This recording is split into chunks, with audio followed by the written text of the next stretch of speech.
Every generation has a moment where they come just to have some fun. Atlanta is the mecca for black people in America. It has multiple historically black colleges. In the 80s, we said, let's plan a picnic during spring break. Jamaal Finkley, BlackTree TV, So Def alumni, FreakNik alumni, 94, 95, 96. That's right. What's going on, y'all? Hello, right. Mr. Luke Campbell and JD, man. This is like a great interview to have you two, because like just watching the documentary, I never put the two of you together and thought about the impact together that you guys have had on, Atlanta and FreakNik and the monumental stuff y'all did with music. I mean, of course, everybody knows your two Supreme Court cases, Luke and JD. Like, I always tell people that Jay-Z wasn't even commercial until you made, Money Ain't a Thing. Like, that was like his first radio hit. I think about all the stuff that you guys have impacted the industry with. But talking about FreakNik, how did y'all feel like reliving, seeing this footage from people's high 8 tapes that have been in their garage and looking back at this time that's always in my memory? I always replay these years. How did it feel like to look at this product being made? Well, when you just summed it all up with your experience through the music, through the culture, by how you just laid it all out. I mean, from the things that JD did, the iconic figure that he is, and the mayor of Atlanta, everything that you said kind of brings you to this point. There's no stories told about the South.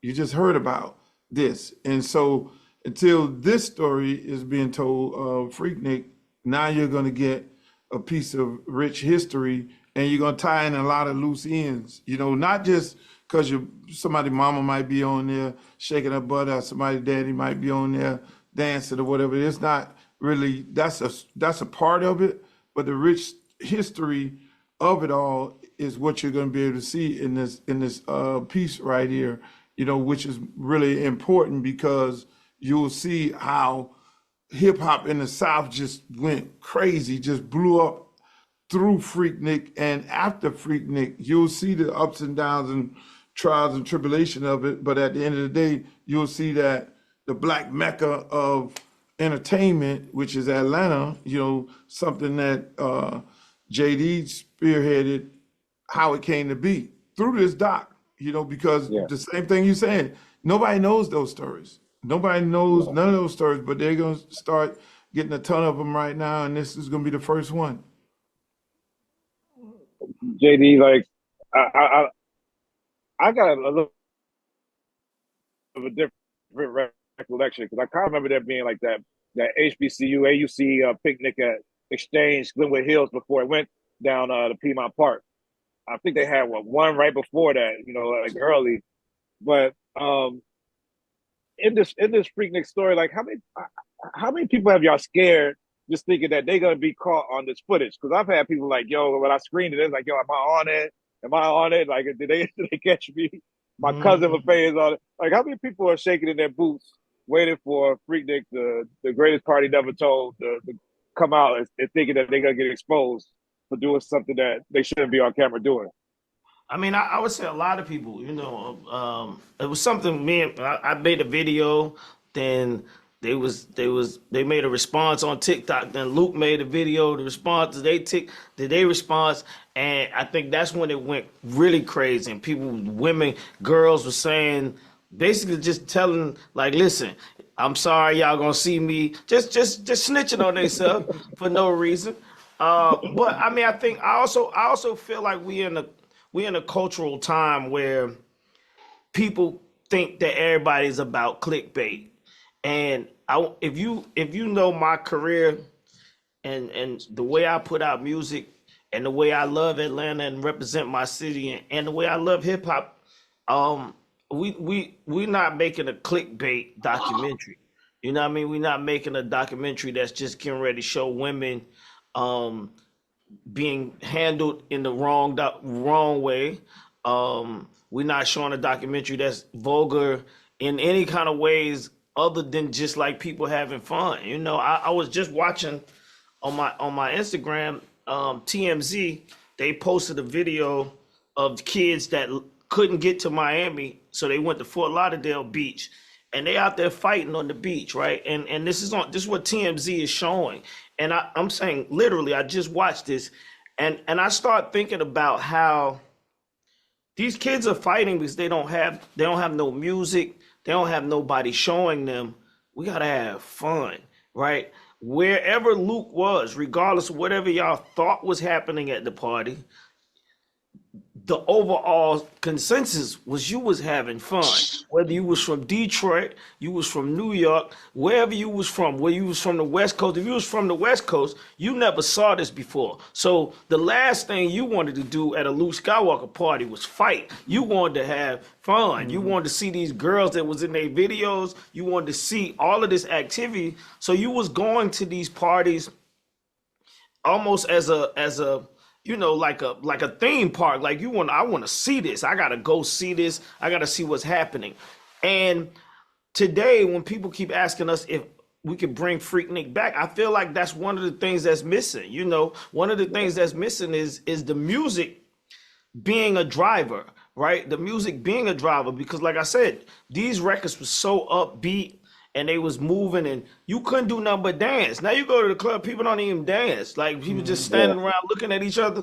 That was not happening during FreakNik. And I feel like that was a big part of this, because you couldn't go to the club and just stand around, because the music, you know what I'm saying? We had to create a dance called the Big Head Bounce. It was just like you had to move. It was something that you had to do, or you shouldn't even be there if you wasn't dancing, right? And that's the music. So I feel like the hand in hand part of it and all of that, I think people have to understand that that's, like he said, these are stories that have never been told, and the story of the South and how music and how hip hop music really has been incorporated with the culture.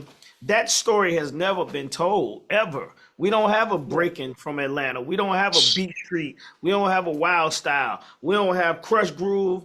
We don't have Boys in the Hood. We had ATL, but ATL was a isolated thing that happened as like kids in Atlanta, but not about the culture and how the South and hip hop and all of that came to life. We never had movies or any of this to ever come out. And some of it's our fault. I won't say a lot of it. A lot of it's our fault as the guys that led this way.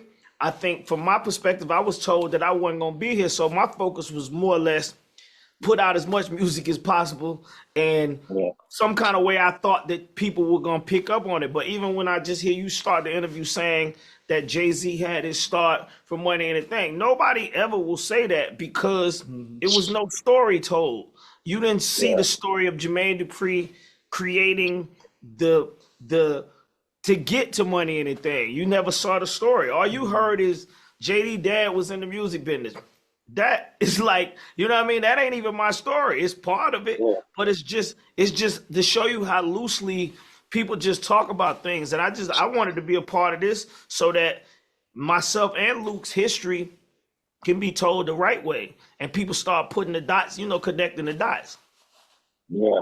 Well, I gotta say before I go, man, I really appreciate you. You started my career. I was with Artistic Control. I was with Phil Ransom. I was Lil Jon's assistant. I was there when y'all did On Top of the World. I was there when you did my boo. I've been on Lambert. I've been on Dix Leon. I've been all around it. You know what I'm saying? So I really appreciate what you did for me, JD. I wouldn't be here where I'm at in my career without what you started. And Luke, what you've done for censorship, what you did for the party, all the music, all the parties that I jammed in, and the Doodle Brown and everything, man, life wouldn't be the same without you, man. So I really appreciate y'all. And JD, you want to tell this story, man?